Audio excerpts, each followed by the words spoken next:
Bonjour et bienvenue sur le plateau des 24 heures chrono de l'International. Nous sommes toujours en direct depuis les studios de TV5 Monde pour cette 15e heure des 24 heures, cette 10e édition. Et nous partons tout de suite à l'autre bout du monde, direction Tokyo. Alors Tokyo, c'est la capitale du Japon, c'est aussi la plus grande mégapole du monde avec plus de 42 millions d'habitants. Poumon économique de l'archipel japonais, c'est aussi une des principales places financières asiatiques et mondiales et la ville accueillera les JO d'été de 2020. Alors pour parler de la ville, j'ai avec moi 4 intervenants. Frédéric Benoliel, vous êtes conseiller du commerce extérieur de la France à Tokyo. Bonjour. Bonjour, merci de votre invitation. Vous avez vécu en tout 18 ans à Tokyo, au Japon. Séjour, mais au total 18 ans, exactement, sur des grandes entreprises et puis des PME et des plus petites. D'accord. Et puis le CNRS aussi. D'accord. Sandra Fantini, bonjour. Vous êtes rentrée il y a vraiment peu de temps, il y a tout juste un mois. Tout juste un mois. Et Très triste d'être rentrée. C'est vrai. Oui. Et vous y étiez pour accompagner votre mari. C'est ça. Et vous y êtes restée 2 ans et demi. D'accord. Anne-Marie Tézénas Dumoncel, bonjour. Vous êtes conseillère du commerce extérieur aussi. Et vous êtes directrice division lifestyle de PMC Japon. Quelques mots pour définir ce que c'est cette entreprise. Alors, PMC Japon a été créé il y a 40 ans par 4 Français qui sont partenaires et qui aident les entreprises françaises à s'implanter au Japon dans tous les secteurs. D'accord, très bien. Gérald Morin, bonjour. Bonjour. Vous accompagnez aussi votre conjoint et vous êtes rentré à peu près il y a 6 mois. Et vous y êtes resté? Je suis resté presque 3 ans avec une petite partie de retour en France pour un visa qu'il fallait refaire, mais voilà. D'accord. Et envie d'y retourner aussi, comme Sandra? Ça me manque. Je pense que le Japon coule dans notre sang maintenant. Et, oui, c'est une expérience vivante. Merci. On va tout de suite laisser la parole à l'ambassadeur de France au Japon, Thierry Dana, qui fait un point sur la présence française sur place. Bonjour Paris. On m'a demandé de vous parler de la communauté française du Japon et de Tokyo en particulier. Alors c'est une communauté très dynamique en Asie, qui comporte plus de 12 000 Français, dont la majorité, c'est-à-dire à peu près 8 000, sont installés à Tokyo et dans la région de Tokyo.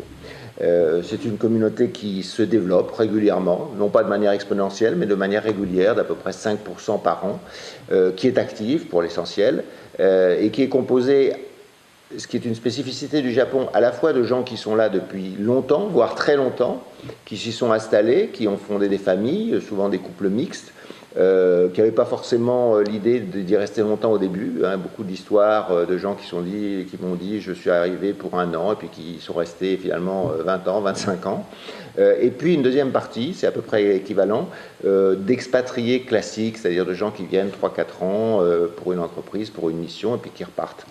Et l'intérêt de cette communauté mixte, c'est que ceux qui sont là depuis longtemps font profiter ceux qui arrivent de leur expérience du pays, de leur connaissance du pays. Il y a beaucoup d'associations de Français, donc c'est une communauté qui vit bien. Chacun a sa carrière, sa vie, c'est très divers. Il y a beaucoup d'entreprises évidemment, mais aussi des chercheurs, mais aussi des étudiants, mais aussi des auto-entrepreneurs, mais qui vit bien au sens où ceux qui sont là depuis longtemps, au travers de différentes associations, font profiter ceux qui arrivent depuis peu. Le petit bémol ou le petit point faible, c'est, je dirais, les perspectives qui sont offertes aux femmes qui accompagnent en particulier leur mari, leur conjoint, parce que c'est très difficile pour elles de trouver un emploi. L'inverse est vrai, d'ailleurs, l'inverse est moins nombreux, mais les conjoints qui accompagnent leur femme qui a un travail comme expatriée ont beaucoup de mal aussi à trouver un travail à cause du problème de la langue, tout simplement. Et puis après certains problèmes de visa, mais c'est essentiellement le problème de la langue. Voilà. Sinon, c'est une communauté qui est jeune aussi. Il y a beaucoup de jeunes qui aussi croissent. Il y a à peu près sur 3800 majeurs qui sont installés à Tokyo. La plupart, c'est-à-dire 1700, ont de 18 à 25 ans. Donc il y a beaucoup de jeunes qui viennent pour un projet professionnel ou pour des études. Ils sont là aussi très dynamiques. Merci, monsieur l'ambassadeur. Alors, une réaction peut-être, Frédéric. Pourquoi est-ce que le Japon attire autant? Est-ce une raison économique? Alors, je crois qu'il y a probablement deux raisons. Une raison qui est les relations qui existent depuis très longtemps entre la France et le Japon, avec toujours une recherche de l'excellence, avec une grande recherche dans le domaine de l'innovation. Et ça a créé des liens qui perdurent. Et puis ensuite, je crois aussi qu'il y a évidemment l'aspect économique. Le Japon, 3e puissance économique mondiale, c'est extrêmement important. C'est une évidence de dire ça, mais c'est pas forcément ni connu ni reconnu. Et je pense qu'il nous appartient justement à nous qui habitons au Japon de le faire savoir et de le dire haut et fort. D'accord, merci Frédéric. Anne-Marie, est-ce que vous voulez réagir par rapport à l'aspect économique aussi ? Oui, alors je suis complètement d'accord avec Frédéric. Je rajouterais un point important, c'est que le Japon reste un marché obligatoire pour les entreprises, pour les marques, si elles veulent s'implanter dans le reste de l'Asie. En tous les cas, c'est un marché très complexe, qui est très raffiné. Et généralement, les distributeurs ou les pays comme la Corée ou la Chine demandent toujours est-ce que la marque est au Japon. D'accord. C'est vraiment donc c'est un gage une référence, de qualité pour s'implanter ensuite. Un passage obligé. Très bien, merci beaucoup. Alors voilà, les Français aiment aller au Japon et c'est réciproque. Les Japonais aiment la France, sa culture et ses produits. Et tout de suite, on écoute le directeur de la Chambre de commerce internationale France-Japon, Nicolas Bonardel, qui nous explique comment sont les Japonais à l'égard des marques françaises. Très connaisseurs, très sophistiqués. C'est une chance pour nos entreprises. Ils sont à la recherche toujours de la nouvelle marque française. Donc clairement, le secteur des marques agroalimentaires, luxe, tous les biens de grande consommation sont des secteurs très porteurs pour nos entreprises. Mais il ne faut pas oublier aussi la technologie. Nous aurons d'ailleurs l'année franco-japonaise de l'innovation en 2016. Et donc, les entreprises françaises réussissent aussi très bien sur les secteurs industriels et technologiques. Alors, Frédéric, est-ce que vous savez expliquer cet attrait pour les marques françaises ? On l'a dit, il y a l'histoire, sûrement. Il y a aussi, je crois, une recherche de la qualité absolue. Qui fait que les entreprises françaises, lorsqu'elles ont d'excellents produits, trouvent acquéreurs assez facilement au Japon, qui eux-mêmes sont extrêmement critiques, extrêmement difficiles sur les produits qu'ils veulent choisir et qu'ils veulent mettre sur le marché. Donc c'est cet aspect d'excellence probablement qui unit les partenaires. D'accord, merci beaucoup. Anne-Marie, vous aidez des marques françaises à s'implanter sur place. Quels sont les conseils que vous donnez et surtout quelles sont les marques qui marchent sur place ? Alors, je dirais que la sélectivité des marques qui sont capables de s'implanter au Japon, elle se fait par l'excellence, par la qualité, par le positionnement qui doit être haut de gamme, puisqu'il y a un marché local, domestique, qui est de toute façon inconcurrençable. Donc, je dirais, c'est la qualité de service, il faut une histoire, parce qu'on aime raconter des histoires. Et les Japonais adorent la France, adorent les régions, ils sont très au courant, ils lisent beaucoup, ils s'informent beaucoup, ils visitent beaucoup la France. Et je pense on en a beaucoup de potentiel encore pour les PME françaises qui ont un savoir-faire et c'est ce que j'essaye de faire, c'est d'essayer d'aller dénicher des trésors. On en a partout, on en a plein et je manque parfois de temps. Et je passe beaucoup de temps à visiter les entreprises pour essayer de comprendre s'ils ont toutes les qualités requises pour pouvoir se développer au Japon. Parce que quand on parle de qualité, c'est aussi la qualité de service. Oui. Être capable de répondre à des mails. Et nous, dans notre rôle d'implanter une marque, on pallie aussi, on fait beaucoup le lien pour cacher un peu parfois ce manque de réactivité qu'on peut avoir avec les entreprises il faut françaises. un gros suivi aussi sur place. Il faut un suivi, il faut expliquer parce que on n'a pas forcément les mêmes mots pour expliquer. Le japonais est une langue de détail et on n'est pas assez détaillé parfois pour expliquer. Donc il faut parfois expliquer très en détail. D'ailleurs, quand vous traduisez, quand vous faites traduire quelque chose, vous avez l'impression que les Japonais en rajoutent beaucoup. C'est juste parce que c'est très très précis et qu'on n'est pas toujours très précis. Ok, précision. Merci beaucoup. Je me tourne vers vous, Sandra. Est-ce que dans le quotidien, on ressent cet attrait ? Est-ce que les Français aiment... Est-ce que les Japonais aiment particulièrement les Français ? Est-ce qu'ils sont contents qu'on vienne vivre chez eux ? Oui, je pense qu'on a apprécié au Japon. Les Français sont appréciés au Japon. La France représente pour eux souvent le luxe. En fait, toutes les marques marques de luxe. Bien sûr. Aussi, tout ce qui est en fait alimentaire, enfin tout l'agroalimentaire en fait est très recherché. Ils adorent le pain. Il y a des très très bonnes boulangeries au Japon, même des fois meilleures qu'en France. Donc c'est appréciable, hein, parce que quand on arrive dans ce pays-là, c'est vrai que la nourriture est différente de chez nous, et on est content de retrouver un petit peu des choses qui rappellent le pays, quoi. Voilà. D'accord, merci. Donc les Français et leurs produits bien acceptés. Le Japon, c'est aussi un pays qui se caractérise par une très grande capacité d'innovation. Et à ce sujet, on écoute tout de suite Jean-François Guillemol, qui est directeur de recherche au CNRS de Tokyo. Bon, c'est vrai que le Japon, c'est un pays qui investit énormément dans le domaine de la recherche. C'est un des plus gros investisseurs derrière les États-Unis, c'est le plus gros derrière les États-Unis, un des plus gros par habitant. C'est un pays qui est également capable de mettre des politiques sur le long terme, des politiques de recherche qui vont se développer sur des années avec constance et efficacité et qui vont permettre effectivement d'arriver à des bouleversements ou des transformations très importantes dans les technologies et l'implantation de technologies dans la société. Alors, 2016, c'est l'année de l'innovation franco-japonaise. Frédéric, selon vous, quels sont les enjeux pour les relations économiques franco-japonaises, justement ? Alors, c'est une année qui est extrêmement importante. Cette année de l'innovation 2016 fait suite à un accord qui a été signé au trimestre dernier entre le Premier ministre français et le Premier ministre japonais, et avec 5 thèmes fédérateurs essentiels, qui sont l'environnement, la santé, avec la Silver Society, particulièrement pour les personnes âgées, c'est aussi un des enjeux entre la France et le Japon. Tout ce qui est aussi dans le domaine de la sécurité, ce que l'on a qualifié d'usine du futur, et puis également dans ce qui est dans le domaine du numérique. Alors, il va y avoir pour soutenir ces actions beaucoup de conférences, beaucoup de symposiums, tant en France qu'au Japon, et certaines structures ont été créées ou vont s'articuler, notamment le French Tech Tokyo, qui est un réseau qui va mettre ensemble français et japonais pour mieux se connaître. Il y a également des stages qui sont prévus, c'est assez compliqué, on n'a pas le temps ici, mais il va probablement y avoir, plus que d'habitude, des stagiaires japonais qui vont pouvoir se rendre en France. Et enfin, il y a un club de R&D qui va permettre justement d'avancer. Et j'ajouterai qu'une chose qui est importante et intéressante dans les relations entre la France et le Japon, c'est aussi cet aspect public-privé qui fait que aussi bien les entreprises que les pouvoirs publics, les différents instituts de recherche vont pouvoir travailler ensemble. Donc c'est une année fondamentale, à mon avis, pour donner un essor nouveau à ces relations et nous faire mieux connaître par les Japonais et l'inverse. D'accord, merci beaucoup Frédéric pour ces informations.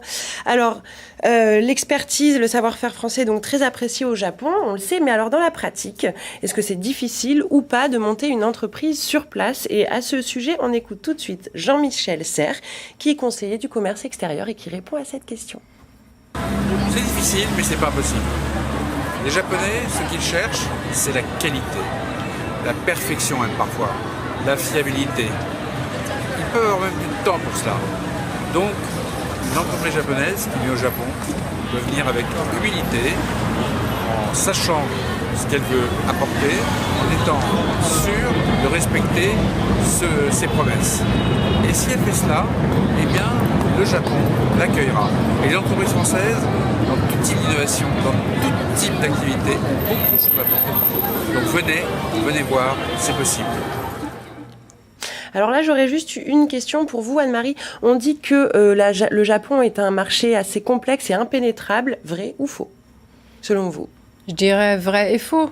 Vrai, parce que s'il y a le barrage de la langue et que c'est des codes et une façon de travailler qui est complètement différente. Mais si on a envie de travailler au Japon, on est tout à fait capable. C'est juste, il faut changer sa façon de travailler. Il faut apprendre le japonais si on peut. Et il faut respecter un certain nombre de codes qui ne sont pas les nôtres. Donc, c'est pas inné, ça s'apprend. On peut tout s'apprendre. Et je crois qu'on aime le Japon aussi parce que on a une capacité d'apprentissage qu'on sous-estime parfois. D'accord. Donc, on peut tout à fait réussir au Japon facilement. C'est possible. Si on veut. Très bien. Quand on veut, on peut. Merci beaucoup. On va marquer une courte pause et on revient juste après pour continuer ce sujet et parler de la création et de l'implantation d'entreprises sur place.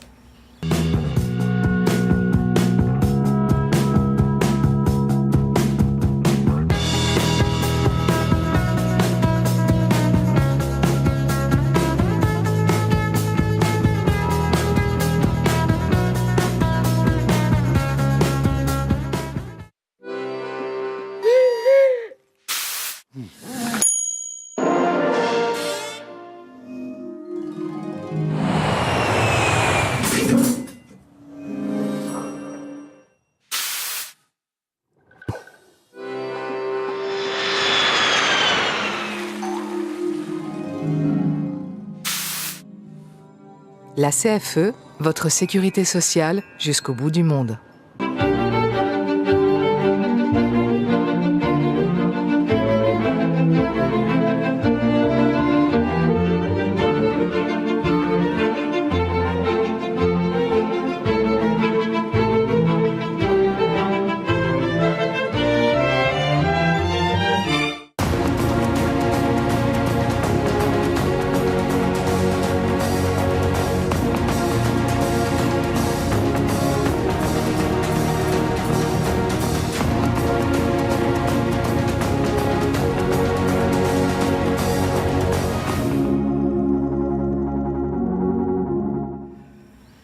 De retour sur le plateau des 24 heures chrono de l'International pour cette 15e heure de direct consacrée à Tokyo.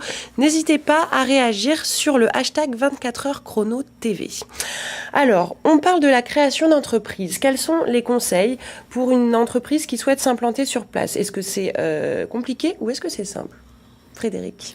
Alors, si on parle structure, c'est très simple. Oui. Ça ne prend que quelques jours. Le capital nécessaire, et même pas tout de suite, est très modeste. Les difficultés viennent après. C'est-à-dire qu'il faut une très forte motivation de l'entreprise française qui va décider de s'installer. Il faut qu'elle comprenne que les choses prennent beaucoup plus de temps. On l'a un peu dit en faisant référence à la qualité.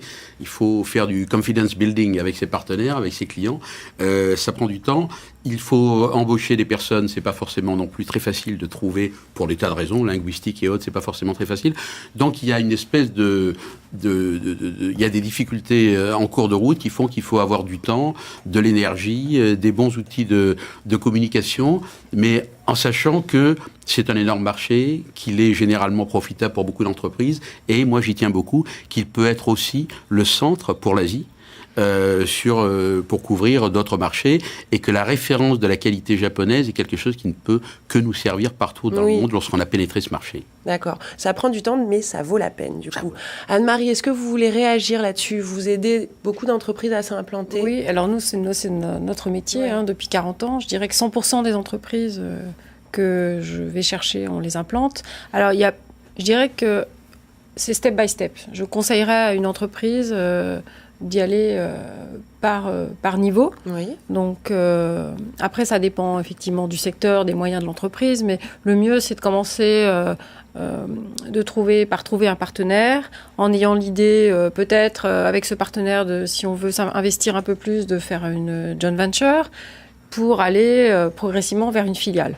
Ou, après, ça permet de tester le marché, ça permet de comprendre, d'ajuster. Parfois, il faut ajuster son produit, il faut ajuster son offre qui n'est pas parfois adaptée. Dans certains créneaux, par exemple, dans la maroquinerie, il y a une demande de petites maroquineries qu'on n'a qu'au Japon. Donc, il y a vraiment des produits qui sont spécifiques au pays. Donc, bien étudier le marché. Cette phase où on n'y va pas complètement, ça permet d'ajuster et de bien repositionner ou positionner correctement la marque au Japon avant de déployer s'il y a du potentiel. Donc, il y a une étude préalable. Voilà. D'accord, merci beaucoup. Gérald, parce qu'il y a aussi beaucoup de personnes qui accompagnent des gens qui travaillent. Et comment ça se passe pour les conjoints ou conjointes?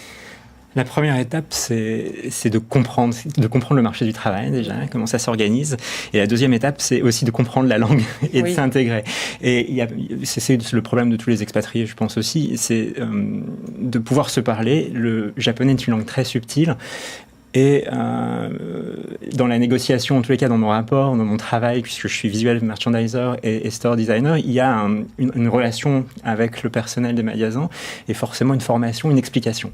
Donc voilà. Mais vous avez réussi à trouver du travail sur place, vous? Sur place, c'est un peu compliqué aussi. C'est un peu compliqué, c'est très compliqué. En freelance, ça s'est concrétisé plutôt en freelance sur 2 opérations, mais qui pour le coup étaient en anglais avec des sociétés internationales, mais des sociétés purement japonaises, c'est beaucoup plus compliqué. D'accord, merci beaucoup.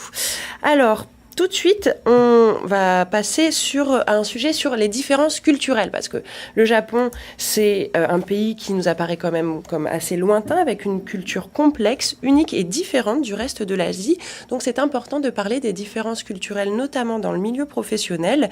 Et on écoute tout de suite Thierry Consigny qui répond à la question « Comment fait-on du business avec les Japonais et quels sont les codes dans les affaires ?» Le business au Japon est quelque chose de contraignant. On ne va pas au Japon pour faire un coup. Les partenaires japonais mettront peut-être beaucoup plus de temps que d'autres à établir une relation de confiance avec vous. Ils poseront beaucoup de questions, ils seront très curieux, ils prendront un minimum de risques. Mais la beauté du marché japonais, là je vous parle avec mon expérience, est que lorsque vous possédez un distributeur des clients japonais, ces clients seront loyaux, vous suivront, vous feront confiance, vous pourrez faire des erreurs et on pourra vous pardonner ces erreurs si vous les expliquez sincèrement. Et le marché japonais est certainement pour beaucoup de nos entreprises françaises un des plus profitables en Asie. Merci Thierry. Alors Anne-Marie, est-ce que vous voulez réagir, quels sont les conseils que vous donnez dans le management interculturel ? Alors le principal conseil, il faut respecter la hiérarchie. Oui. Donc on ne va pas court-circuiter son N-2 ou N-1, N-2 pour aller parler pour avoir l'information en direct comme on a tendance à faire en France ou en Europe. Donc ça c'est quelque chose, il faut se déshabituer de notre façon de travailler. Donc ça c'est le point numéro 1. Après, je pense qu'il faut écouter, il faut s'adapter, il faut se mettre à leur niveau. Et moi j'ai eu aucune difficulté à travailler avec les Japonais parce qu'on est très complémentaires. Eux travaillent en détail et nous on travaille par le haut et voilà. Donc il faut être capable de travailler en up and down en permanence. D'accord. Et ils suivent les règles, donc c'est très facile de les manager. Et il faut juste donner les bonnes consignes. Et si on a des choses à dire à quelqu'un dans son équipe, surtout, on ne le fait pas sur le lieu du travail. On le fait le soir. Ça s'appelle la communication. On va dîner avec son équipe. Et là, on boit des coups. Donc ça se fait aussi vraiment en dehors du lieu du travail. Et là, on peut se dire tout ce qu'on pense. Et là, je crois qu'on se dit... Tout le monde se dit ce qu'il a à se dire et le lendemain, tout est remis en ordre. Donc il faut vraiment faire attention. On ne dit pas en pleine journée à quelqu'un de son service « Tiens, viens me voir dans mon bureau, j'ai quelque chose à te dire ». Surtout, on ne fait pas ça. D'accord. Merci. Sandra, vous avez eu une petite formation via le travail de votre mari. Qu'est-ce qu'ils vous ont dit concrètement Un petit peu. Enfin, c'était plus orienté pour en fait les gens qui allaient travailler au Japon. Donc, oui. Moi, j'ai écouté, mais effectivement, comme je n'ai pas travaillé là-bas, ça m'a moins servi. Mais effectivement, il y avait la précaution de faire attention, de ne pas faire perdre la face à un Japonais. Oui. Très important, en fait. Donc ne pas s'emporter. Voilà, non plus. ne pas s'emporter et surtout pas devant ses collègues. Enfin, voilà, le faire à part pour éviter qu'ils se sentent un peu blessés, humiliés. Voilà. D'accord. Il y avait et la hiérarchie aussi. On nous avait dit que la hiérarchie était très importante, qu'il fallait la respecter. Donc c'est vrai qu'effectivement, c'est les petits conseils qu'ils nous avaient donnés avant de partir. Voilà. À propos de la hiérarchie, il y a une forte importance de la seniorité, Frédéric. Oui, je crois qu'on l'a dit, il y a la hiérarchie qui est très lourde, oui. Tout ce que cela peut comprendre, mais il y a aussi une seniorité, c'est-à-dire que c'est pas mal de vieillir au Japon. C'est pour ça que vous y êtes resté. Peut-être. Mais je crois que c'est extrêmement important, ce qui veut dire que les jeunes Français, notamment, ont évidemment leur place. Je profite d'ailleurs pour dire qu'il existe un club VIE extrêmement actif à Tokyo et qui a pour ambition en tout cas d'essayer d'aider les jeunes gens qui arrivent. Mais c'est évident que mettre un très jeune garçon en première ligne face à une entreprise japonaise est un message qui passe mal, qui est peu compris, avec peu de pouvoir pour le garçon en question. Je crois que c'est important. Maintenant, je voudrais juste ajouter que, à mon avis, pour les nouvelles entreprises, celles qui veulent venir, on a une chance aussi au Japon, c'est qu'on a un volant de conseiller du commerce extérieur d'une 50aine de personnes qui touchent tous les secteurs d'activité, qui est extrêmement actif. Donc ça, c'est quand même, ils sont à la disposition des entreprises qui veulent les contacter. Il y a aussi une chambre de commerce qui est la plus grande, je crois, au Japon, avec de très nombreux membres et qui, elle aussi, est très performante. Et évidemment, l'ambassade et Business France. Donc ne pas hésiter à contacter toutes ces personnes qui sont là pour donner des conseils. Et les dont vous faites partie. Nous travaillons tous ensemble, de l'amont à l'aval. Très bien. Et je rajouterais juste un petit point sur le Japon. Très rapide, vraiment. Au Japon, on travaille en équipe. L'équipe est importante, l'individu l'est moins. Donc, on apprend ça au Japon. Faut faire attention à ça. Il faut respecter l'équipe. Merci beaucoup. On va marquer une courte pause et on revient tout de suite pour s'intéresser à la vie de tous les jours, à la vie quotidienne au Japon.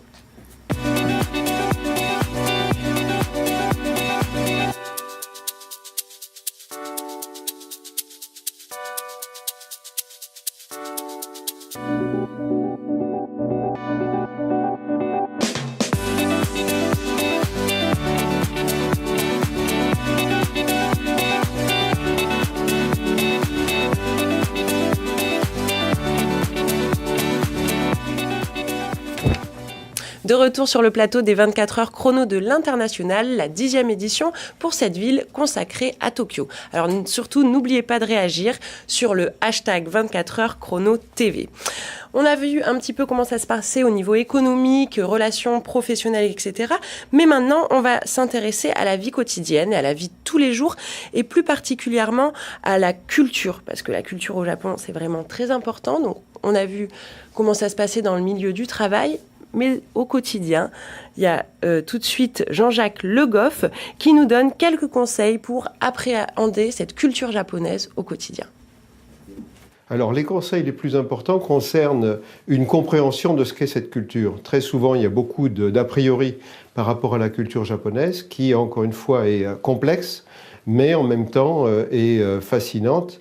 Et c'est la compréhension des aspects culturels, historiques, la langue aussi, s'impliquer dans la langue, qui permettent d'avoir des bonnes relations avec des Japonais. Alors Gérald, vous, quels sont les aspects de la culture japonaise qui vous sont apparus comme les plus différents quand vous êtes arrivé ? La première chose, c'est de s'adapter, de comprendre comment eux vont fonctionner, comment ils fonctionnent, et c'est l'humilité, la première chose qui m'est venue.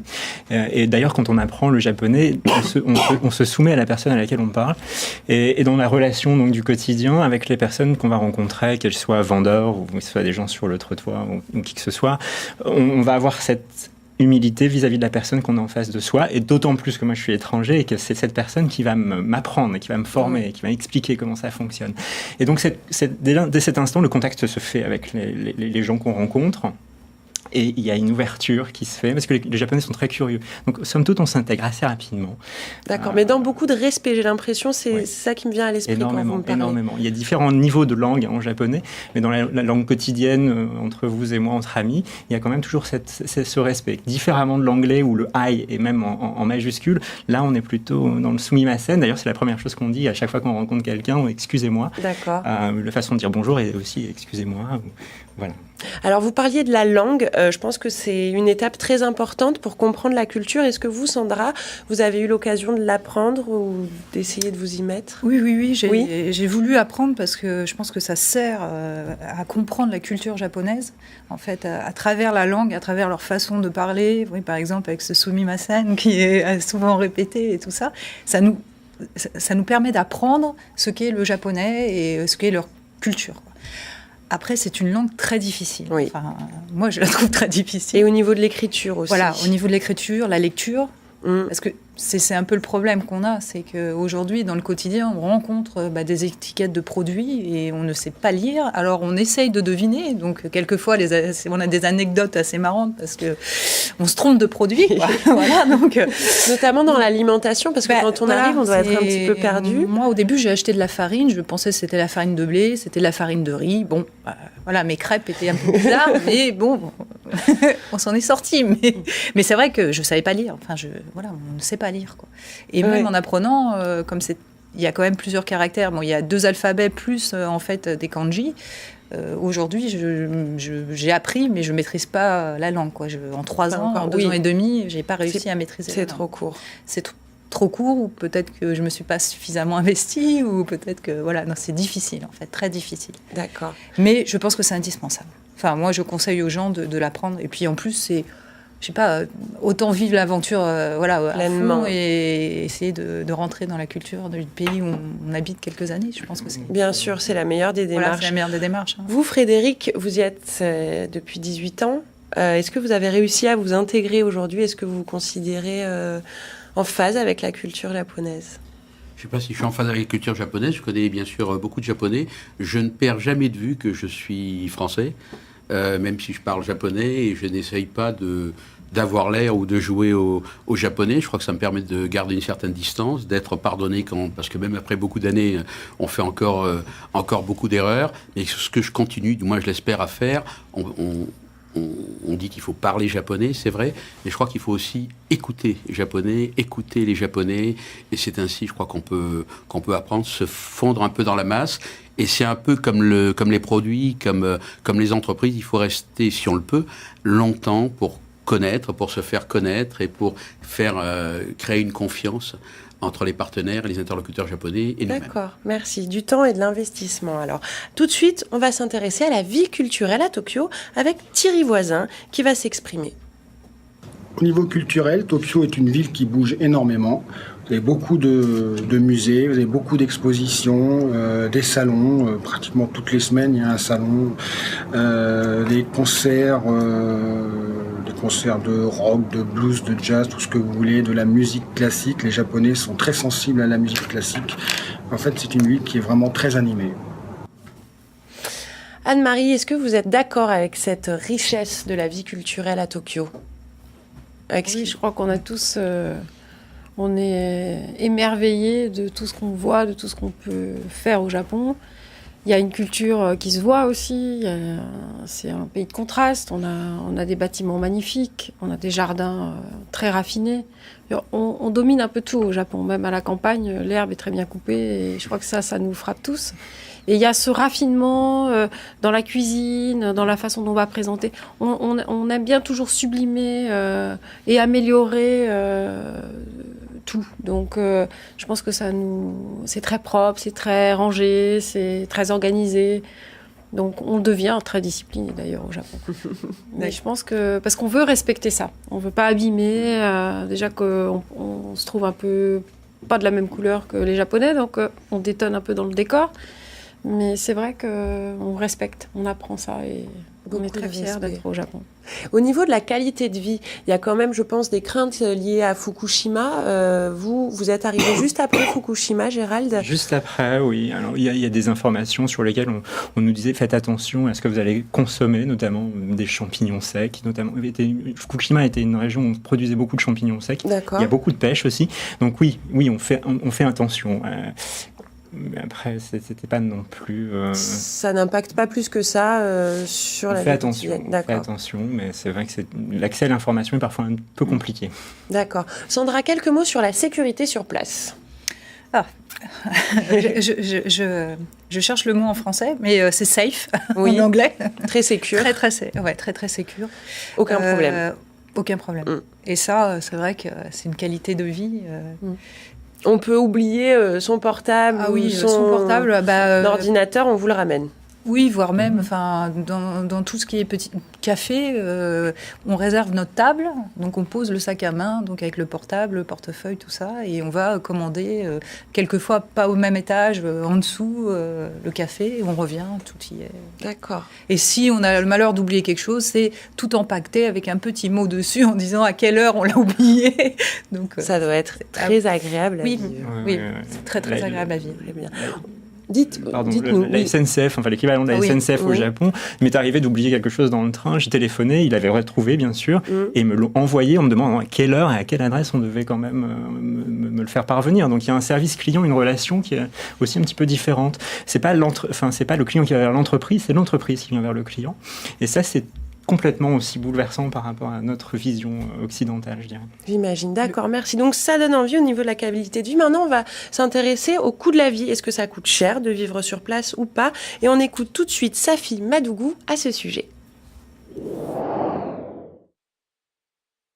Si vous vous déplacez de Paris à Tokyo, vous aurez une augmentation du coût de la vie sur place de 20%. Vous constaterez que le coût du logement est très élevé. Comptez environ 2 250 € par mois pour un 2 pièces. Sachez aussi que la fiscalité est plus lourde qu'en France et les contributions sociales légèrement inférieures. Au final, si vous êtes célibataire et que vous gagnez 50 000 € bruts à Paris, il vous faudra 71 600 € bruts à Tokyo pour maintenir le même niveau de vie.